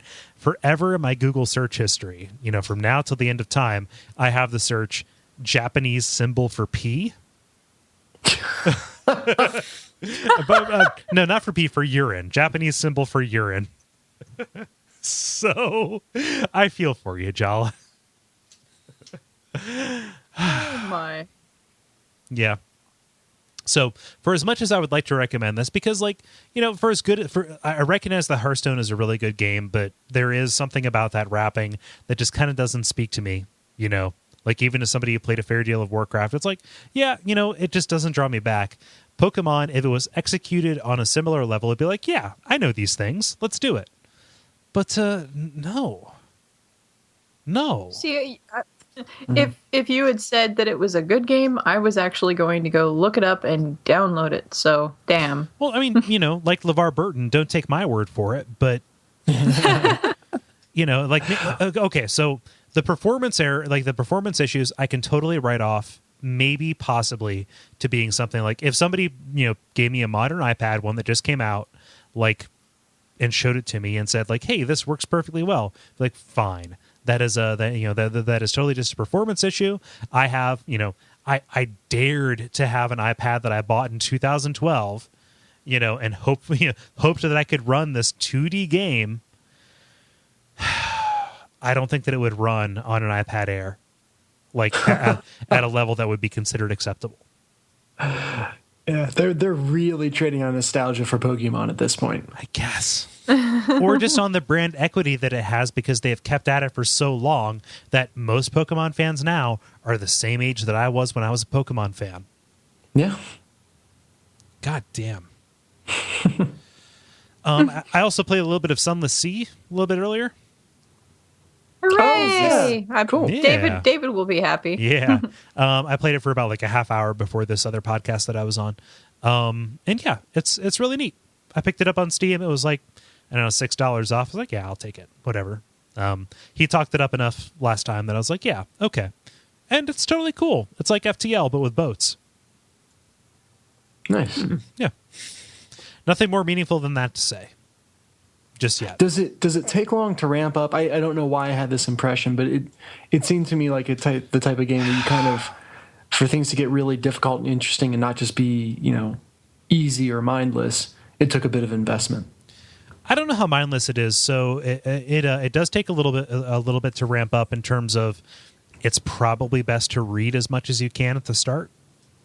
just like to get a good sense of it, because there's no real tutorial to it. And so like I spent a lot of time like, what are my options here? And a lot of those options are locked out, or any number of things. And so you would do well to like figure out, like what your starting moves would be. And I don't know how much more difficult it gets. Like it was just a couple of, interesting encounters after another, and maybe it gets a little bit more stringent to, to manage your resources as you go along, but I never reached that point quite. Again, that is in a half hour of play. So, yeah, I was going to say, well, you have only gotten in just so far, so we'll see how it gets, whenever you get to play more. Yeah, but it's neat, like I feel like it is far enough along in its, early release or whatever you call that, Steam Greenlight, process to feel like a firm product. And there's still a little bit of a promise for more. And because it is, unlike Prison Architect, it is meant to be kind of like this, ongoing, persistent game where you just come back to it over and over again. It seems like it benefits from that format in a way that some other games might not. I am a poet who demands that everybody refer to him as Captain. Yes. Yeah. I don't know that I can answer any meaningful questions about it. So, but can you write a poem about it? Captain, my captain. They're definitely not a sonnet. I was going to say it must be a sonnet. That means we should probably button it up. When the podcast starts Ouroboros-ing. Yep. Oh, wheels within wheels, Ben. So that was level number 79. Thank you so much, everybody here on the line currently, for joining us. And thank you, everybody listening, for listening to us. What do we want to do? What do we want to say? I already plugged those other shows that I was on. Ben, I am looking forward to seeing you this week. By the time most people hear this, we will be in each other's company. Yeah, we will be singing. We will be serenading one another. Yes, with popular songs. And like Piano Man. You love pianos, right, Kole? I despise Piano Man as a song, but it is a song that I know how to sing very effectively. So ends justify the means in karaoke. Yes. No. My philosophy is, like, you have to pepper in a couple of crowd pleasers, and, for every one of those little obscure ones you want to do. Like, it's just common courtesy. If I just got up there and sang some kind of depressing song, it would be a real bummer. So, sometimes you got to sing something by fun, okay? You gave like a Mr. Burns glower there. That was pretty good. Oh, man. I was mentioned obliquely on this week's My Brother and Me. Oh, sweet. How so? Yeah. They're talking about Max Fun Week. And they're like, they have like meetups happening every, all over the place. And they're like, oh, is there one in Cincinnati? Because Travis used to live here. And like, no, there's not. And then they said, God damn it, Kyle Ross, just throw one, Kyle Ross, damn it. It's like, I know they know me. Like, I've been to their shows. I interact with them. They know who I am. I've sponsored their show. It's like, you can't do me the courtesy of getting my name right when you do a shout out. At least they didn't call you a Rolfs. Rolfs. They got 3 out of 4 letters right, so that's not bad. That's a passing grade. Yep. Well, it's like, I wanted to tweet back and say that's my dad's name, but that would only be funny to anybody who knew that was my dad's name. Maybe they're just that good. It was a personalized joke just for you. I don't know if I've ever talked with my dad. Talked about my dad with the McElroy brothers. Dad, can I share with you the... Maybe it's like that thing where, like, when you read and the letters are all scrambled, but if the first and the last ones are right, then you read it okay. Maybe they just knew it started with a K and ended with a E, and they're like, oh yeah, Kyle. Yeah, that's a... Nobody spells Kole with a K. It's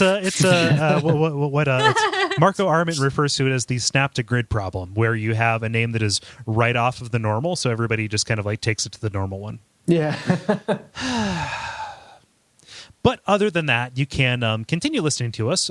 We've seen some recent reviews on iTunes, and I would like to see more of that. Thank you, everybody who has gone out and either updated their review or put in a new one.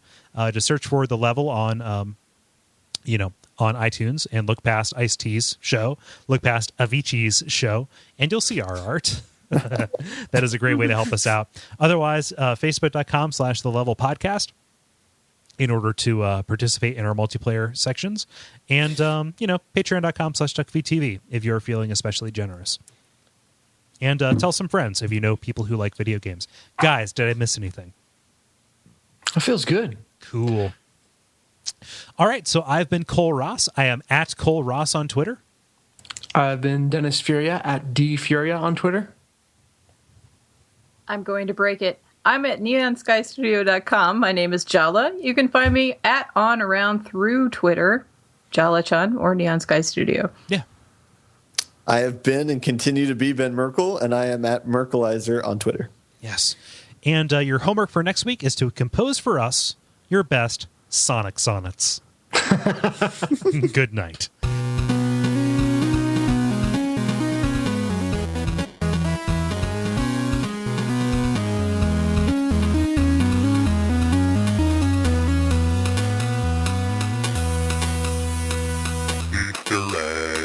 Good stuff. Cool. So, Dennis, I have one other costume idea. You can go as Darth Vader. Oh, that's good. Yeah. Okay.